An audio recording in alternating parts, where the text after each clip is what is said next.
Welcome to the Real News Network. I'm Jessel Noor in Baltimore. On Wednesday, thousands gathered at the National Mall to mark the 50th anniversary of the March on Washington, where Dr. Martin Luther King delivered his famous I Have a Dream speech. On the 50th anniversary of the I Have a Dream speech, President Barack Obama keynoted the week-long celebrations of the March on Washington. Here's a little bit of what he said. Because they marched, the civil rights law was passed. Because they marched, a voting rights law was signed. Because they marched, doors of opportunity and education swung open so their daughters and sons could finally imagine a life for themselves beyond washing somebody else's laundry or shining somebody else's shoes. Because they marched, city councils changed and state legislatures changed and Congress changed and yes, eventually the White House changed.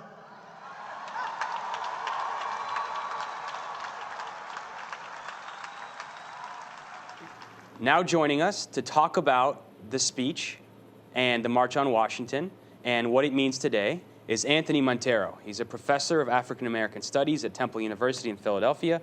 Thank you so much for joining us. Thank you very much. So, Professor Monteiro, can we get your reaction to President Obama's speech and the clip we just played where he draws a direct line between the civil rights movement, King's speech, and his own presidency?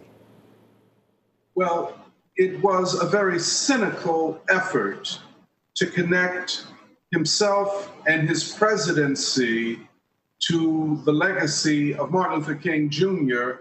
and of the great civil rights and Black Power movements. However, when one examines his administration, you have to conclude that King and Barack Obama have nothing in common except the fact that they are African American men. So, Professor Monteiro, several times in this week-long commemoration of the March on Washington, and even in President Obama's own speech today, mass incarceration, the unequal opportunity and unequal access to jobs that African Americans face today was mentioned. But what was not mentioned was who is responsible for carrying out these policies and even, in many cases, escalating these policies that are responsible for these phenomena. What's your response to that? Yeah, well, as usual, President Obama can mention the problem, but he can't mention solutions to the problem or adequate solutions to the problem. And they're very simple. I mean, for example, we know that part of the problem of the stagnating economy is that people don't have any money. Put money in the hands and pockets of working people and of poor people and of Black people. But his administration has been committed to saving the banks, saving the 1%, saving Wall Street, saving General Motors and Chrysler, and not doing a thing about the bankruptcy of Detroit or the extreme poverties in our big cities. So it's superficial.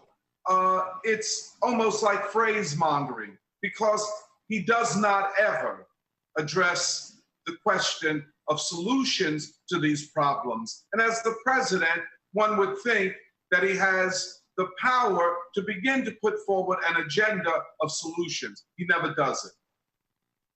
And one connection, one historical reference, I'd say, that hasn't really been raised or I haven't heard in this week of commemorations of the March on Washington is the influence of W.E.B. Du Bois on Dr. King's increasingly radical economic vision and the fact that W.E.B. Du Bois, he passed away the day before the March on Washington took place in 1963. He passed away on August 27th.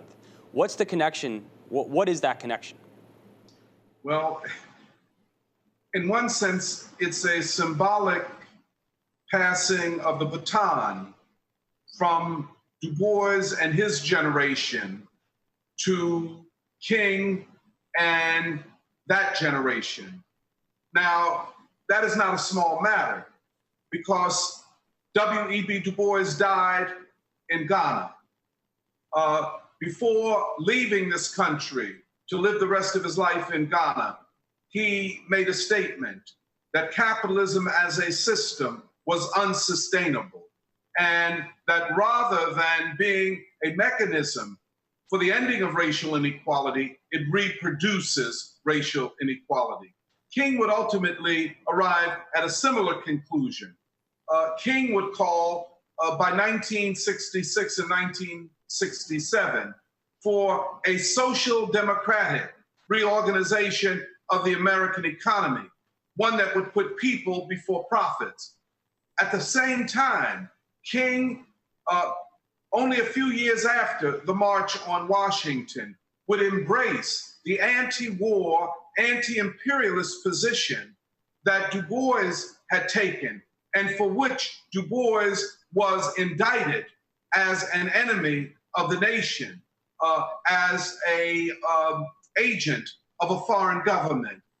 So it is quite significant, this connection between W.E.B. Du Bois and Martin Luther King Jr. So we talked about King's increasingly radical economic vision, but that was also tied in to his critique of U.S. foreign policy.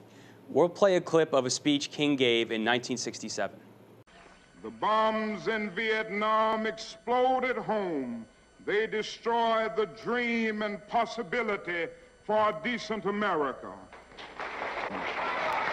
So, Professor Monteiro, that clip started, the bombs in Vietnam explode at home. Now, today, we could exchange Vietnam for Syria or Iraq or Afghanistan.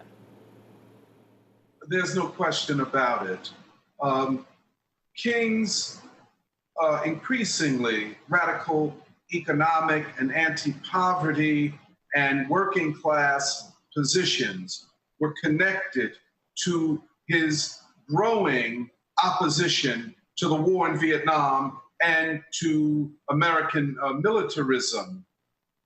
King was presenting, especially in that Riverside Church speech, a human rights agenda, in fact, a global human rights agenda. And he was linking the fight for human rights and labor rights and the rights of Black people to the struggle for human rights and national independence throughout the world.